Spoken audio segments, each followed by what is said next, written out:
आज हम पढ़ेंगे सक्रियण ऊर्जा, जिसे इंग्लिश में कहा जाता है एक्टिवेशन एनर्जी। इसको क्या बोलते हैं? Activation energy.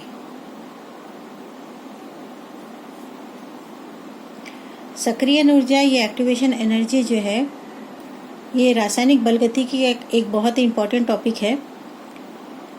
सक्रियण ऊर्जा क्या होता है, इसको समझने के लिए सबसे पहले हम एक रासायनिक अभिक्रिया लिखते हैं। मान लो हम एक रासायनिक अभिक्रिया लिखते हैं H2 + I2 इक्वल टू होता है 2HI। इसमें देखो ये जो है, ये दोनों को क्या कहेंगे हम? अभिकारक। ये क्या है? अभिकारक। और ये क्या है? उत्पाद है। ठीक है। अब ये जो अभिकारक हाइड्रोजन और आयोडीन आपस में क्रिया करके हाइड्रोजन आयोडाइड बना रहे हैं, ये डायरेक्ट एकदम फट से चुटकी बजाते साथ ये नहीं बन जाता है। इसको बनने के लिए बीच में बहुत सारे स्टेप बनता है। जैसे इसको समझने के लिए मान लो हमारे पास हाइड्रोजन जो है, हाइड्रोजन के बीच में दो हाइड्रोजन के परमाणु के बीच में इस प्रकार से सहसंयोजक बंध है। दो आयोडीन के परमाणु के बीच में इस प्रकार से एक बंध है। अब जब हाइड्रोजन और आयोडीन को एक दूसरे के पास ले आया जाता है, उस समय क्या होता है, ये बंध जो है हाइड्रोजन और आयोडीन के बीच में जो बंध है, ये बंध धीरे धीरे टूटता है। ये बंध क्या होता है? धीरे धीरे टूटना शुरू होता है। जब ये बंध धीरे धीरे टूटता है तो उस समय क्या होता है, जैसे मान लो ये हाइड्रोजन है, इनके बीच का जो बंध होता है ये धीरे धीरे इस प्रकार से क्या होता है? टूटता है। ठीक है। और आयोडीन के बीच में जो बंध है ये भी क्या होता है? धीरे धीरे इस प्रकार से टूटना प्रारंभ करता है। जब ये बंध टूटता है तो वहाँ पर नए प्रकार का बंध बनना भी शुरू हो जाता है। ठीक है। इस प्रकार से हाइड्रोजन और आयोडीन के बीच में कौन सा बंध बनता है? एक नया बंध भी बनना शुरू हो जाता है।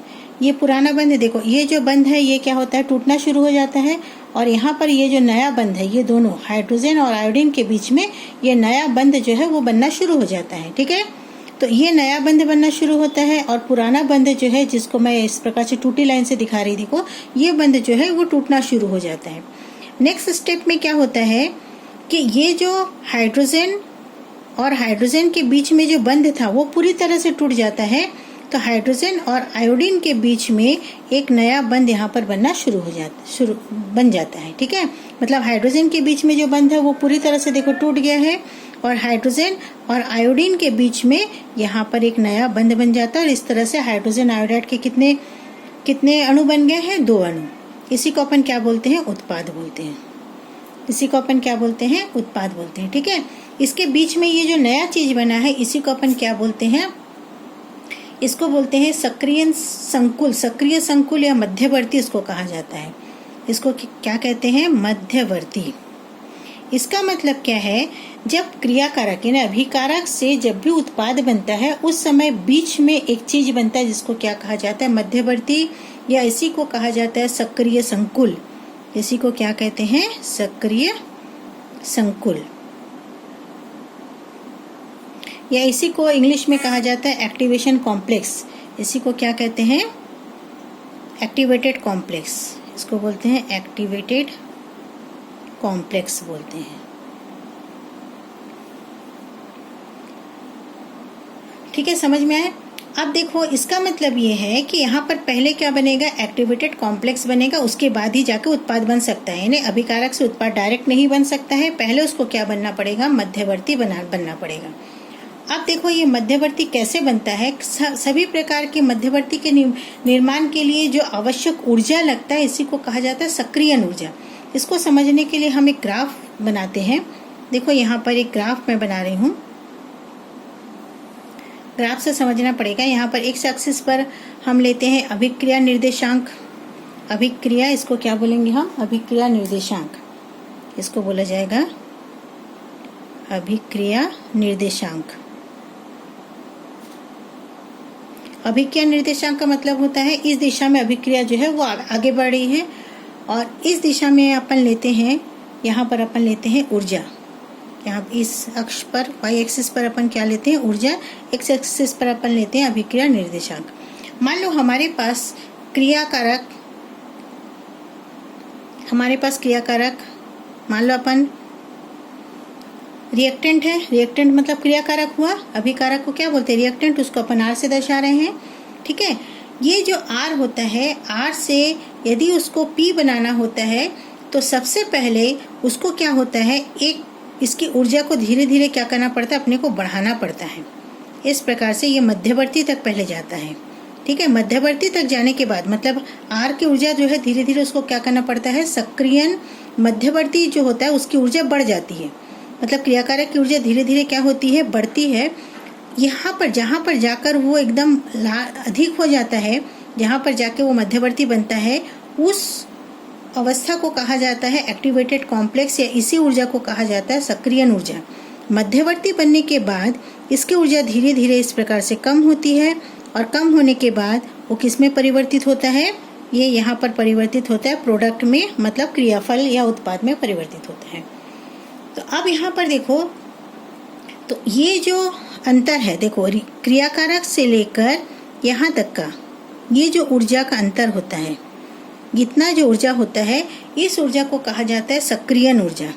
मतलब मध्यवर्ती बनने के लिए, मतलब यहाँ पर ये जिसको इसको इस अवस्था को क्या कहा जाता है, मध्यवर्ती। ये जो इसकी ऊर्जा होती है, जब मध्यवर्ती होती है उसकी ऊर्जा ज़्यादा होती है, और ये कुछ ही समय के लिए होता है। ठीक है, ये ज़्यादा समय तक के लिए मध्यवर्ती नहीं रहता है।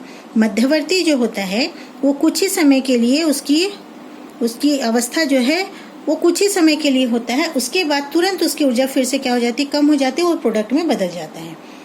तो यहाँ पर देखो, क्रियाकारक की ऊर्जा और मध्यवर्ती बनने के लिए, मतलब क्रियाकारक से मध्यवर्ती बनने के लिए हम उसको जितनी ऊर्जा देते हैं, उस ऊर्जा को कहा जाता है सक्रियन ऊर्जा। इसी को क्या कहा जाता है, सक्रियन ऊर्जा।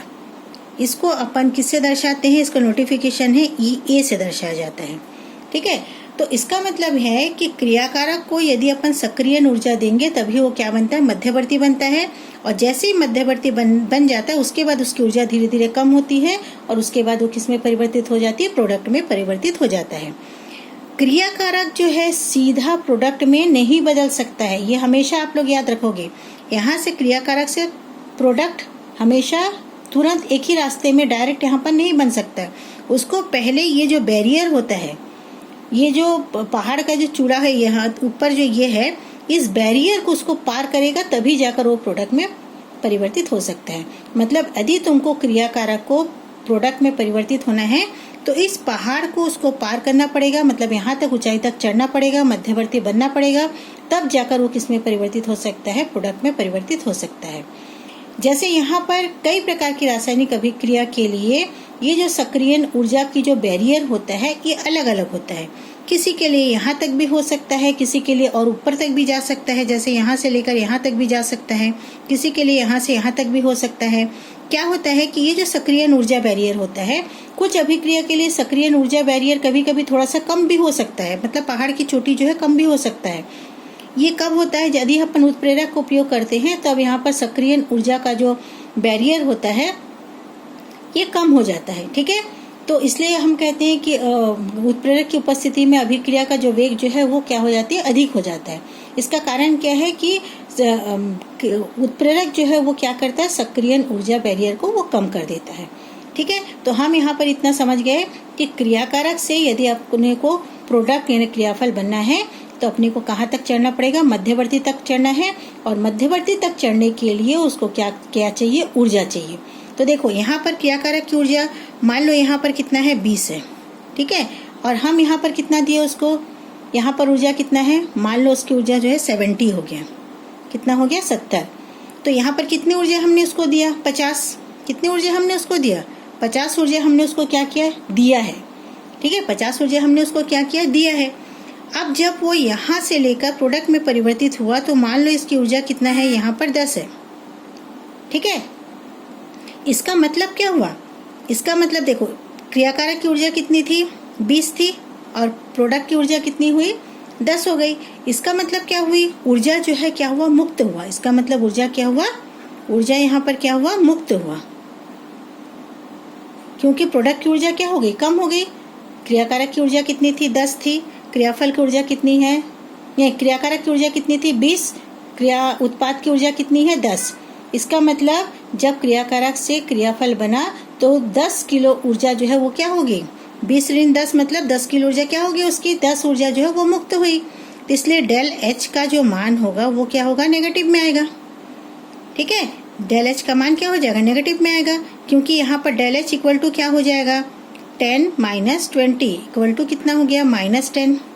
तो डेल एच का जो मान है, डेल एच मतलब एंथैल्पी परिवर्तन जो है वो यदि नेगेटिव मतलब ऋणात्मक आया, इसका मतलब क्या है, ये जो है यहाँ पर ऊष्मा क्षेपी अभिक्रिया हुआ। इसका मतलब क्या हुआ, इसका मतलब क्या है, ये ऊर्जा मुक्त हुआ मतलब क्या है, ऊष्मा क्षेपी अभिक्रिया है। ठीक है, तो ऊष्मा क्षेपी अभिक्रिया में क्या होता है, क्रियाकारक की ऊर्जा अधिक होता है और क्रियाफल की ऊर्जा कम होती है। तो ऊष्मा क्षेपी अभिक्रिया में होता क्या है यहाँ पर कि क्रियाकारक की ऊर्जा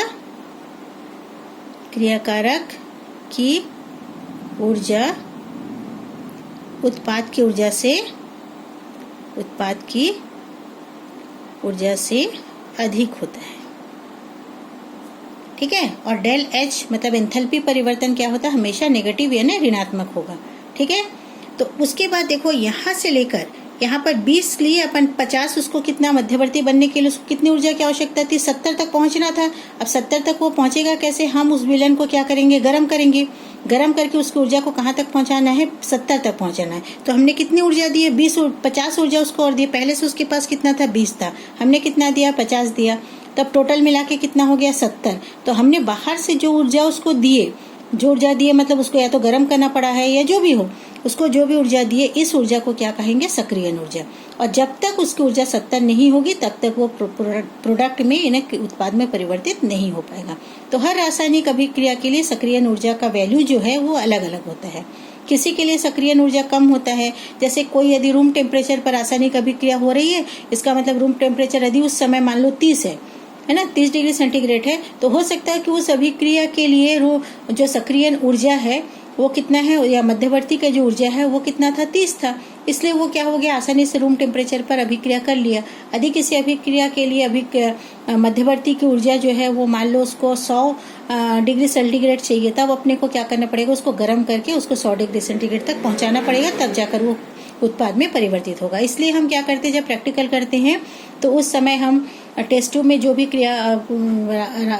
क्रियाकारक लेते हैं, उसको कभी हम उसको गर्म करना पड़ता है तब जाकर अभिक्रिया संपन्न होते हैं, और कभी वो रूम टेम्परेचर पर ही अभिक्रिया कर लेता है। तो अब आपको समझ में आया कि जिस अभिक्रिया के लिए सक्रियण ऊर्जा कम होता है, यानी रूम टेम्परेचर पर ही, यदि रूम टेम्परेचर ही उसका सक्रियण ऊर्जा के बराबर है तो फिर वो रूम टेम्परेचर पर क्रिया कर लेगा। और यदि किसी अभिक्रिया के लिए सक्रियण ऊर्जा का मान जो है काफी ज्यादा है, तब अपने को क्या करना पड़ता है, उसको गर्म करके उस सक्रियण ऊर्जा तक ले जाना पड़ता है, तब जाकर अभिक्रिया जो है वो संपन्न होता है। ठीक है, एक और ग्राफ देखो, यहाँ पर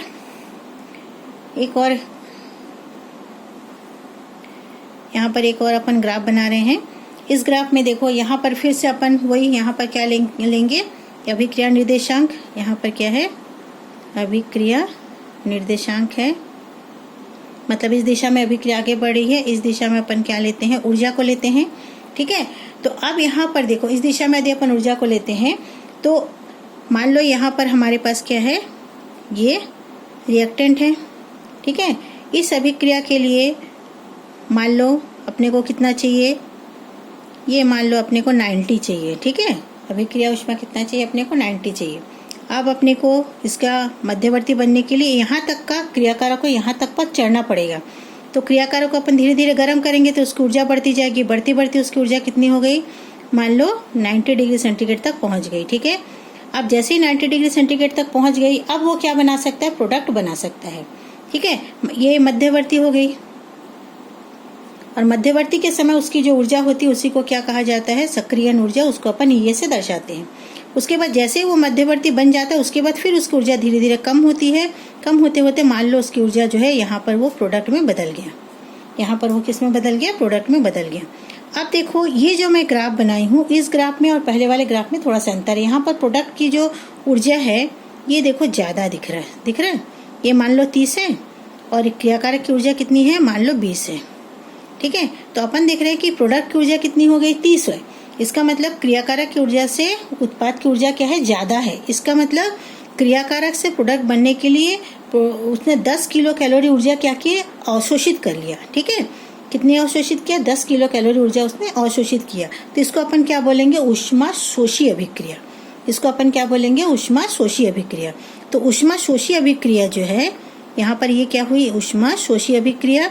ऊष्मा शोषी अभिक्रिया के लिए डेल एच का मान जो है वो हमेशा क्या होगा, धनात्मक होगा। ऊष्मा शोषी अभिक्रिया के लिए डेल एच क्या हो जाएगा, धनात्मक होगा। तो ऊष्मा शोषी अभिक्रिया में क्या होगा, क्रियाकारक की ऊर्जा जो है उत्पाद की ऊर्जा से कम होगी। क्रियाकारक की ऊर्जा ऊर्जा है वो को क्या होगी, उत्पाद की ऊर्जा से कम होगी। ठीक है।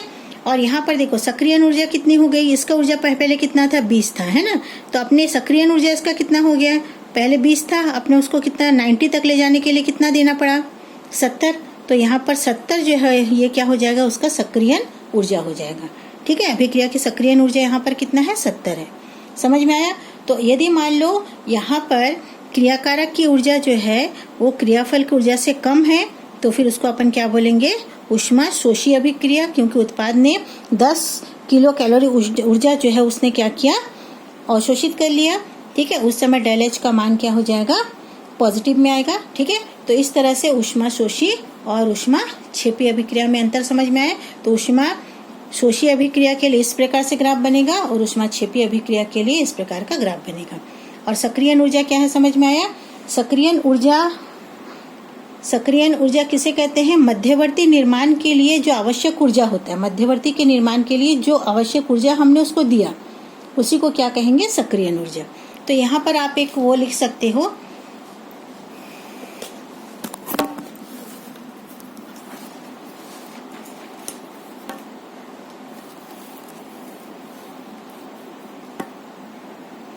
यहाँ पर देखो अपन क्या लिख सकते हैं, सक्रियण ऊर्जा की परिभाषा क्या लिख सकते हैं, सक्रियण ऊर्जा किसे कहते हैं, क्या लिख सकते हैं कि मध्यवर्ती, या इसी को क्या कहा जाता है, सक्रिय संकुल। इसी को क्या कहते हैं, सक्रिय संकुल, या इसी को कहा जाता है एक्टिवेटेड कॉम्प्लेक्स। ठीक है। के निर्माण के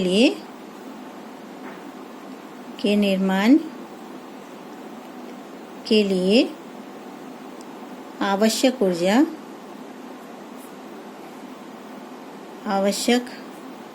ऊर्जा को सक्रियण ऊर्जा कहते हैं। ठीक है। अब यहाँ पर देखो इसका मतलब क्या है कि अभिकारक से उत्पाद, अपन क्या बोले कि अभिकारक से उत्पाद डायरेक्ट नहीं बन सकता है, पहले वो क्या बनेगा, मध्यवर्ती बनेगा। तो उत्पाद से यहाँ पर देखो क्रियाकारक से, है ना, क्रियाकारक से मध्यवर्ती बनने के लिए जो ऊर्जा लगती है, ये जो ऊर्जा लगती है उसी को अपन क्या बोलते हैं, एक्टिवेशन एनर्जी, या ये सक्रियण ऊर्जा को किससे नोटिफाई करते हैं, ई से। ठीक है।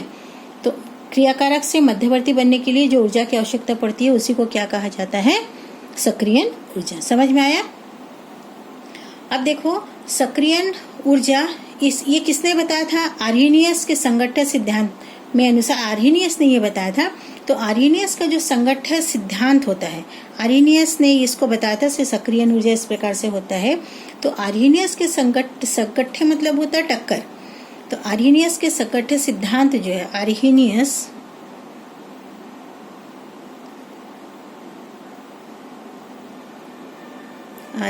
का संगठन का सिद्धांत, संगठन मतलब क्या होता है, टक्कर का सिद्धांत। ये सब किसने बताया था, ये जो एक्टिवेशन एनर्जी के बारे में जितनी भी चीजें बताई गई है उसने किसने बताया था, आर्हेनियस ने बताया था। तो आर्हेनियस का जो संगठन सिद्धांत है उसमें हमने क्या सीखा कि उसमें हम लोगों ने ये सीखा कि यहाँ पर देखो, यहाँ उसने क्या बताया कि सबसे पहले तो ये बताया कि इस सिद्धांत के अनुसार अभिक्रिया अभिकारकों के मध्य, अभिक्रिया का कैसे होती है, अभिक्रिया कैसे होती है, अभिकारकों के मध्य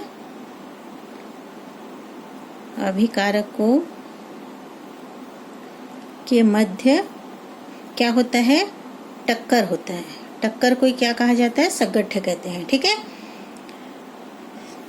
सबसे पहले क्या बोलते हैं, अभिकारकों के मध्य क्या होता है, अणुओं के मध्य में टक्कर होता है। जब तक टक्कर नहीं होता है वो किस में परिवर्तित नहीं होगा, क्रियाफल में परिवर्तित नहीं होगा। टक्कर होने के पश्चात जो टक्कर जो है, सब टक्कर से हमेशा मध्यवर्ती नहीं बनता है। जो टक्कर जो है वो सही टक्कर, सही दिशा में टक्कर होगा, उससे क्या होता है, मध्यवर्ती का निर्माण होता है। मध्यवर्ती का निर्माण होता है। ठीक है, ये बहुत अल्प समय के लिए रहता है, बहुत ही कम समय के लिए रहता है। ये अल्प समय के लिए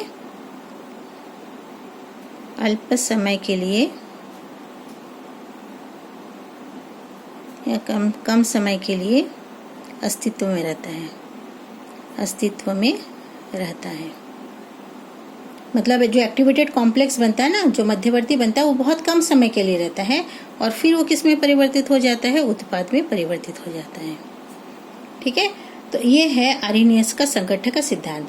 मतलब सबसे पहले क्या होगा, क्रियाकारों के मध्य क्या होता है, टक्कर होता है, और जो टक्कर जो है वो प्रभावी होता है। मतलब जैसे ये अणु है, मान लो, है ना, ये जो एक पात्र के अंदर हम बहुत सारे अणु ले लिए हैं, ये क्रियाकारक है, तो ये जब आपस में क्या होगा, टक्कर होगा। जब आपस में टक्कर होगा तभी वो किस में परिवर्तित होगा, नया चीज बन सकता है। और टक्कर के पश्चात उसकी जो ऊर्जा है वो कितना होना चाहिए, मध्यवर्ती के बराबर। उसका टक्कर मध्यवर्ती के बराबर उतनी ऊर्जा उसमें आना चाहिए, तब जाकर वो किस में परिवर्तित होगा, उत्पाद में परिवर्तित होगा। तो ये आपस में इस प्रकार से क्या होता है, ऐसे वो टकराते जाता है। ठीक है, अब आर्हेनियस ने ही एक समीकरण दिया था जिसको कहा जाता है आर्हेनियस का समीकरण। जिसको क्या कहा जाता है, आर्हेनियस का समीकरण। तो आर्हेनियस ने ये समीकरण जो है वो एक्टिवेशन एनर्जी और जो वेग स्थिरांक के बीच में ये समीकरण दिया था। इस समीकरण को अपन लिखते हैं, जिसको कहा जाता है आर्हेनियस का समीकरण। K इक्वल टू होता है A E, ठीक है, माइनस EA बटे RT।